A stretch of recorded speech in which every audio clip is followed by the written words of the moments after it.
May problema po ba kayo sa inyo po negosyo? May problema sa pera? Or kaya po matagal na nataya hanggang ngayon talo pa rin? Ngayon po mga bossing, ako po may tuturo sa inyo para mag-flow sa inyo ang kaperahan at dumugin kayo ng mga customer, labutin kayo ng customer. Kailangan meron kayong ganito. At para hindi lagi kayong nakakalumbaba, nakabusungot ang itsura dahil walang benta. Kaya subukan nyo po ito mga bossing. Proven po ito na maswerte. Gagamitan po natin ito ng bigas. Ang bigas ay isa po ito'y ginagamit mga bossing ko, lalo na kung kayo ay negosyante para maging masagana ang pamumuhay. Pagdating sa mga okasyon ng mga pampaswerte gaya ng bagong taon na kailangan ay may pampaswerte, ang bigas ay hindi nawawala. Ito po ay nakalagay sa hapagkainan para maging masagana ang pamumuhay. Kapag naman po bagong lipat ng bahay, gayon din. Ganon din po sa inyong negosyo. Kapag unang pasok, ang bigas ay hindi nawawala. Lagi po yan present mga bossing ko pagdating sa usapin ng pampaswerte. Ang bigas ay kasaganahan. Tapos gagamitan natin ito ng barya. Kaya naman naging ganyan ang barya ko mga bossing. Yung mga ginagamit ko lang sa mga pampaswerte ay nakababad na yan sa asin. Kasi kapag meron kang ganyan, tuloy-tuloy ang flow ng swerte lalo na sa pera. Ngayon pa mga bossing, bagamat may mga pagsubok kasi wala naman po tao na walang pagsubok. Kayo po ba may kakilala na tao na walang problema?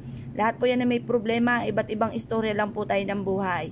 Ngayon po kapag meron kang ganito at saka yung asin, kaya ako hindi nagpapawala po niyan dahil para ang problema ay pagdadaanan lang at hindi tatambayan mga bossing. Kaya solusyonan ang mga problema. O ngayon naman, tambalan naman ito ng bigas at ganoon din ang ating barya. Ang barya mga bossing ko para mabilis gumulong ang magandang kapalaran, tuloy-tuloy ang pasok ng swerte, gamitan natin ito ng barya. Ang barya ay bilog para mabilis gumulong ang magandang kapalaran. Ang barya ay metal para mas maging fighter ka. Ang barya ay mas mabilis humatak ng swerte lalo na sa pera. Kaya ang barya ay hindi rin nawawala, pinapasabog pa nga po ito. At ang kalansing ng barya ay nagtatawag ng swerte lalo na sa pera. Ito po mga bossing ko, isa sa mga subok na napakaswerte. Basta't may 100% kang paniniwala sa mga ganitong mga pamamaraan. Ito po mga bossing ko, ang tambalang ito ay hawakan nyo mga bossing at kumuha po kayo ng ganito, tumarap sa may silangan ng mga 6:30 or kaya po ay alas 7. Matatapos ang ating mga pampaswerte hanggang alas 8 lamang po ng umaga, ibibilad nyo po ito. At syempre ang ating kahilingan, walang gamit na sana, direct to the point. Halimbawa, magkaroon ako ng maraming pera, magkaroon ako ng sarili ko negosyo na dito na ako yayaman, lumakas ang aking negosyo, manalo na ako ng limpak-limpak na salapi, or matanggap na ako sa trabaho. Pwede rin po itong pampaswerte sa bahay. Maglagay ka rin ng ganito na nakasabit sa may main door kasi nagtatawag po ito ng swerte. Proven po ito na maswerte, bitbitin kahit saan kayo magtungo. Mas mainam pa na huwag nyo ipagsasabi kapag kayo may mga daladalahin ganito.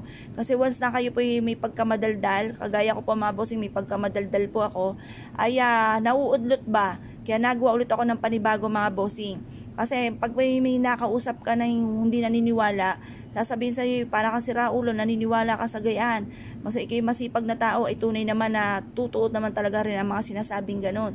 Kaya lang po minsan, meron tayong sitwasyon na napakasipag po natin, pero parang sa walat-wala ang ating kasipagan.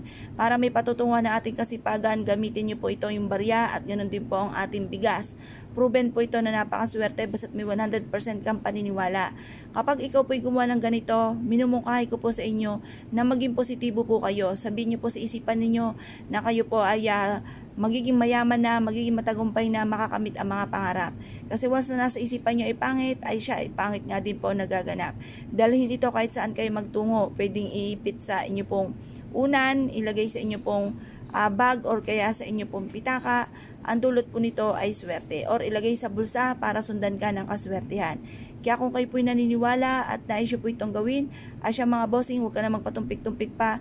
Subukan nyo po ito, proven po ito. Yun lang po mga bossing, good luck po sa inyo po lahat.